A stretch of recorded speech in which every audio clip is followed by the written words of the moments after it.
వయసు కూడా ఎంత ఉండదు వాళ్ళకి పాపం. 6-7 సంవత్సరాల వయసు ఉన్నవాళ్ళు మాట.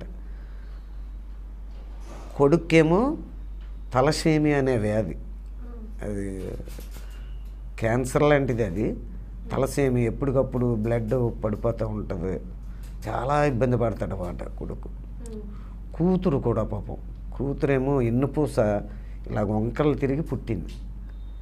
ఆ ఎన్నుపూస అలా వంకరలు తిరిగి పుట్టిన వల్ల ఇవన్నీ పట్టేస్తాయన్నమాట. పట్టేసి ఆ అమ్మాయి కూడా చాలా ఇబ్బంది పడుతుంది.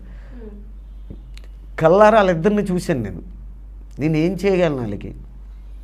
అప్పటికే ఆ కుర్రోడిని రాయవెల్లూరు అని సిఎంసి హాస్పిటల్లో వైద్యం కోసం తిప్పుతున్నాడు పాపం, అటు ఇటు అప్పులు చేసి ఉన్నది అమ్ముకొని తిప్పుతున్నాడు. హాయ్ వ్యూవర్స్, నేను మీ హైపరాది. Please subscribe Tulasi Talkies, share చేయండి, లైక్